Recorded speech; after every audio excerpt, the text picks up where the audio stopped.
Est-ce que le halal, tu parlais de ton attachement à la laïcité, donc au principe d'égalité et de non-discrimination, est-ce que le halal n'engendre pas quelque part une discrimination à l'embauche dans certains abattoirs? Effectivement, après, quand on aborde ce problème, on est confronté à bien de dégâts collatéraux. Afin qu'une viande soit considérée conforme par la religion musulmane, il faut que les abatteurs et les personnels qui encadrent la mort de l'animal soient de confession musulmane. Donc nécessairement, quand un abattoir recrute, étant donné que la généralisation du halal se répand de plus en plus dans les abattoirs, quand un abattoir recrute, il va recruter du personnel musulman. Donc quelque part, ça bloque l'accès à l'emploi de ce type de travail à toute une frange de la population qui n'est pas de cette confession-là. Dans un État comme le nôtre, qui est un État laïque, chacun doit pouvoir postuler à n'importe quel emploi en fonction de sa qualification et non en fonction de sa religion.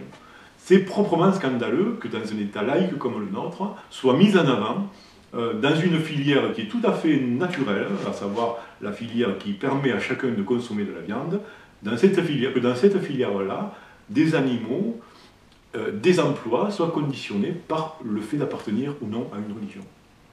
Est-ce que tu as une idée des sommes en jeu par justement la certification halal qui est délivrée par 3 mosquées en France?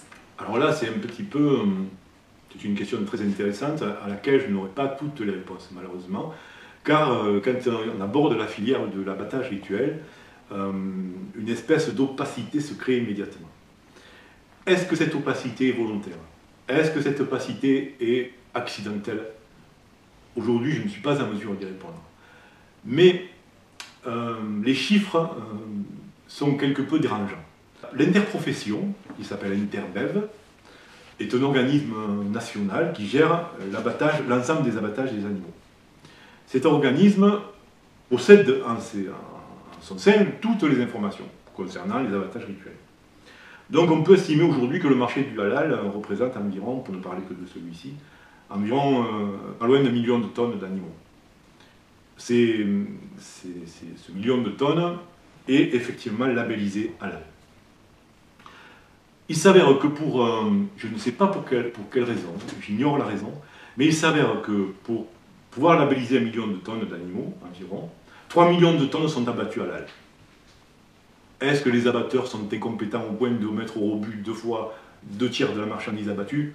Je n'en sais rien, je ne sais pas pourquoi, mais les chiffres sont là et les chiffres m'ont été communiqués par l'Interbev. Donc ils ne sont pas contestables.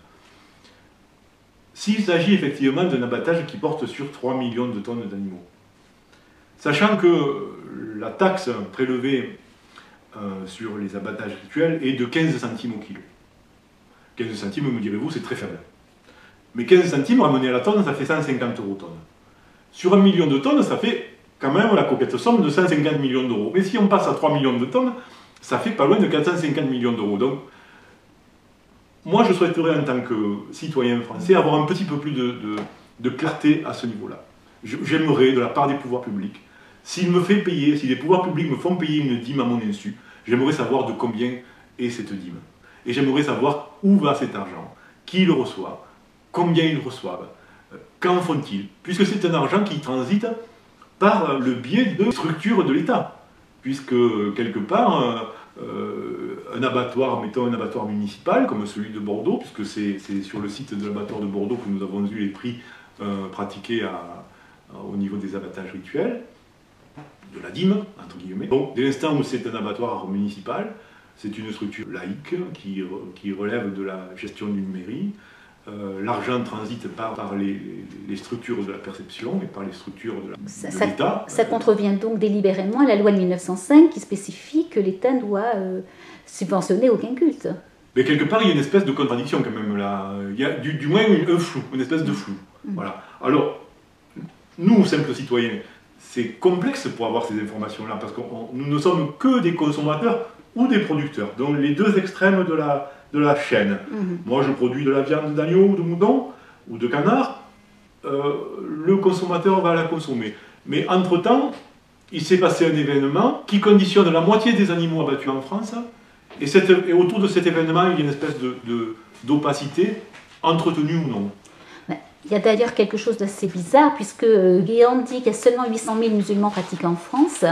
Les chiffres que tu as, toi, tu évoquais dans un article du Monde de 2 millions, ça fait quand même quoi, 1%, 2%, 3% des gens en France, et on tue 50% des animaux selon le rite halal. Comment expliquer cette disproportion des chiffres?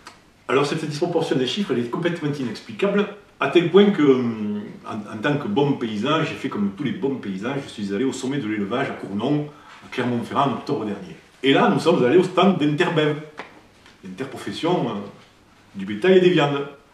Et on est tombé sur une charmante jeune fille qui nous a expliqué qu'on avait besoin de la filière halal, puisque la filière halal valorisait bien les abats, valorisait bien certains morceaux de viande que les Français boudent.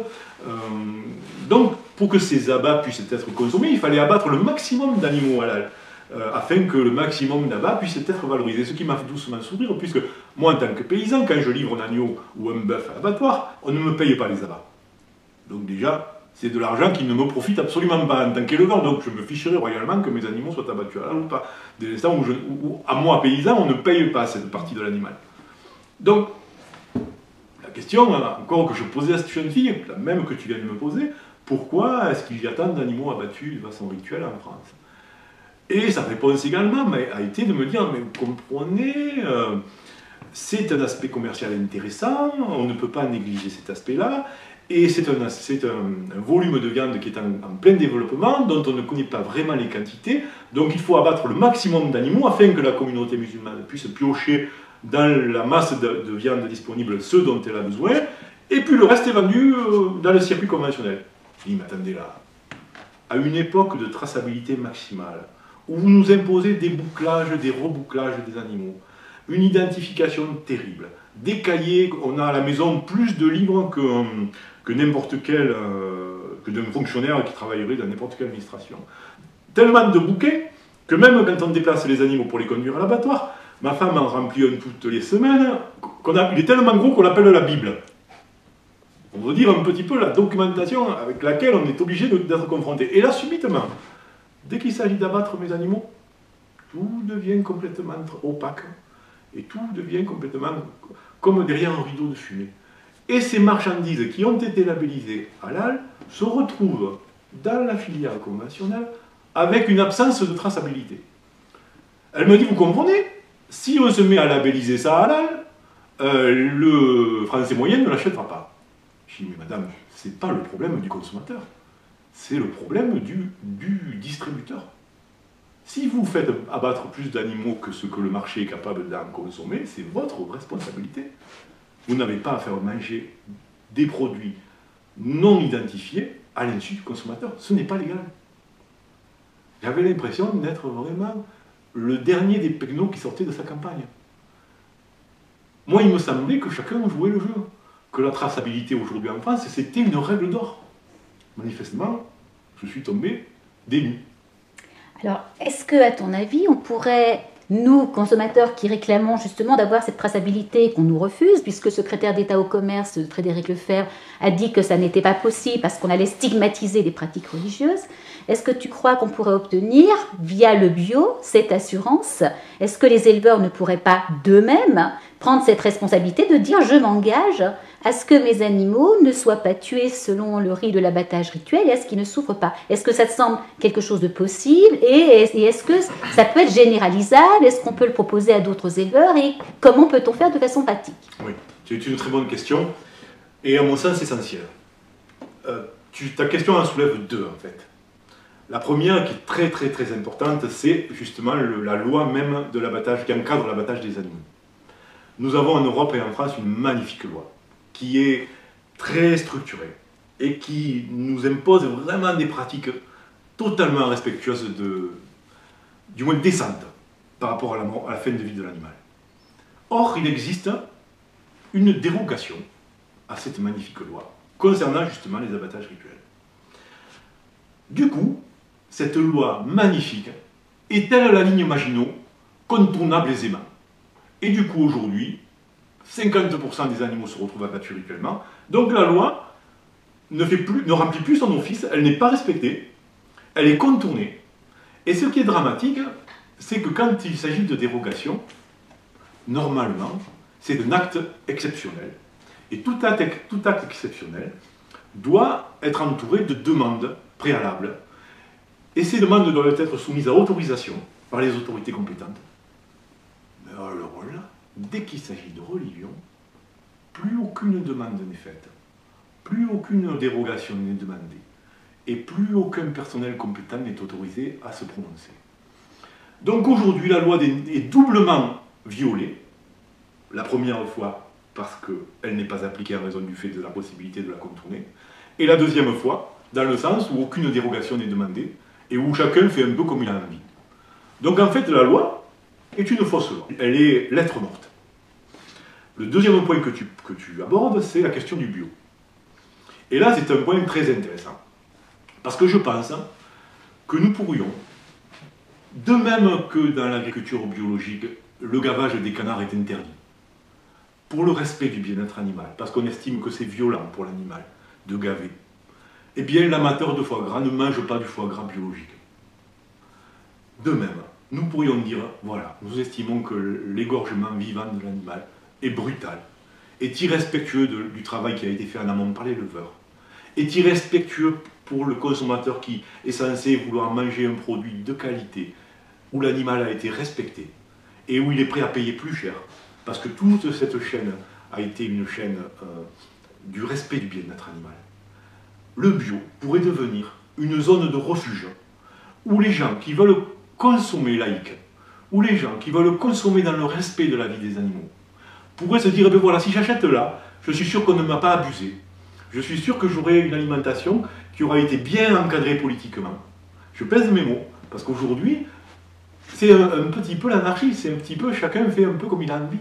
Alors que dans le bio, on a vraiment un accompagnement draconien jusqu'à l'abattoir. Une petite parenthèse. Et puis cet accompagnement continue, jusqu'à l'assiette du consommateur. Eh bien, faisons le lien, disons voilà, ayons le courage de dire voilà, dans la filière biologique, pas d'abattage rituel.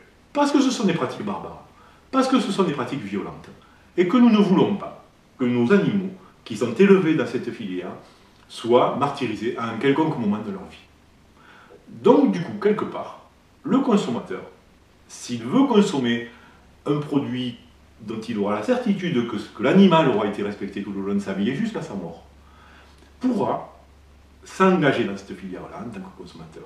Et également, si c'est un laïc, comme vous et moi, quelqu'un qui a cette espèce de France telle que nous l'aimons tous, cet attachement à notre laïcité qui est tellement beau et tellement unique, qu'il n'y a que chez nous qu'il est pratiqué, mais qui fait que nous sommes la France. Et celui qui est un laïc comme moi, qui ne se pose pas trop de questions et qui est attaché à cette laïcité, pourra se dire, eh bien voilà, là je peux manger laïque. Malheureusement, et moi ça m'a insupporté en tant qu'éleveur, il a fallu que je me rende compte qu'aujourd'hui en France, on ne mange pas laïque. Aujourd'hui en France, on mange une nourriture ritualisée pour la plupart de ce que nous trouvons dans les rayons des boucheries. Et ça, c'est proprement traumatisant quand on est un éleveur. C'est traumatisant, c'est inquiétant, c'est révoltant. Par contre, soyons pragmatiques, que peut-on faire, nous, consommateurs, dès demain? Est-ce qu'il peut nous suffire d'aller voir l'éleveur bio du coin et de lui demander l'assurance que ces bêtes sont vraiment tuées sans abattage rituel? Est-ce qu'il faut une autorisation du gouvernement pour cela? Est-ce qu'il faut réclamer un étiquetage particulier? Qu'est-ce qu'on peut faire? Alors là, c'est un programme très complexe et très vaste, mais à mon sens, qui se situe sur tous les fronts. Il y a d'abord, premièrement, l'engagement de chacun. Qu'est-ce que nous voulons de notre pays? Donc, nous avons deux façons d'agir. Les urnes, aller voter pour le candidat qui va dire, voilà, moi je veux proposer une nourriture totalement laïque, totalement affranchie de rites barbares, quelle que soit la religion, et totalement disponible pour tous, parce qu'après tout, ce qui est bon pour l'animal est bon pour la santé, hein, c'est tout simple. Et deuxièmement, ce que tu as très justement soulevé, le rapprochement entre le consommateur et le producteur, Rien n'empêche le consommateur d'aller voir le producteur qu'il a choisi, éventuellement d'être son producteur, et de discuter avec lui des conditions de vie de ces animaux et des conditions d'abattage. C'est ce qu'on appelle la traçabilité. En fait, aujourd'hui, n'importe quel consommateur peut savoir ce qu'il a dans son assiette. Chaque animal est identifié. Donc la carcasse, quand elle est suspendue dans le magasin du boucher, le consommateur peut demander d'où vient l'élevage, où était l'élevage, et le consommateur peut savoir d'où vient l'animal. C'est tout à fait possible. Toute la filière est respectée au niveau de traçabilité. Il n'y a que la parenthèse de l'abattage qui est aujourd'hui malmenée. Mais pour quelles raisons les politiques se sont-ils laissés aller à cette faiblesse? Je l'ignore. Moi, en tant que consommateur et en tant que producteur, je ne veux pas m'y soumettre. Voilà. En tant que Français libre, en tant que laïc libre, je suis un insoumis. Voilà. Je suis un insoumis de la laïcité. Voilà. Belle réponse. Ben, merci Bernard pour tous ces éclaircissements. Et puis... Je remercie les postes laïcs de m'avoir permis de communiquer sur ce plan. Parce que vraiment l'engagement de chacun de nous est important. On l'aime cette laïcité. Et il faut se battre à bec et ongle pour la protéger. Parce qu'elle est fragile. Et ce combat-là, ce n'est pas un combat d'arrière-garde. C'est un combat d'avenir parce que c'est la société que nous allons laisser demain à nos enfants et à nos petits-enfants. Si nous pouvions, comme les agriculteurs bio dont je fais partie, si nous pouvions créer un petit territoire que serait l'agriculture biologique, dans lequel la stricte laïcité, le strict respect du bien-être animal soit respecté. Ce serait un pas de géant. Un petit peu comme le village d'Astérix et Obélix. Toute la Gaule est conquise, non, toute, sauf un petit village, du fin fond de l'Armorique. Et bien voilà, moi je voudrais faire partie des villageois de ce village, du fin fond de l'Armorique, qui dira que non, toute la Gaule n'est pas conquise. Et cette laïcité sera un jour la maîtresse de notre pays. Et j'y crois. Et je compte sur vous pour vous engager à nos côtés.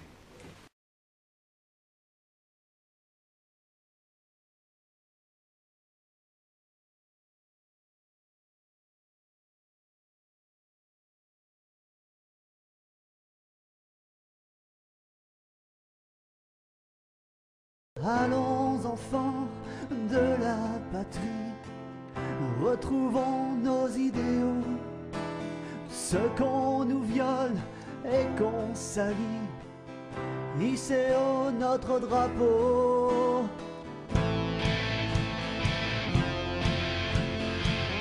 Hissez haut notre drapeau.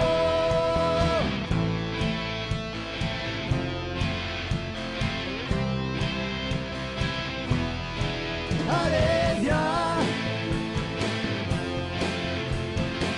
la France est en résistance. Allez, viens,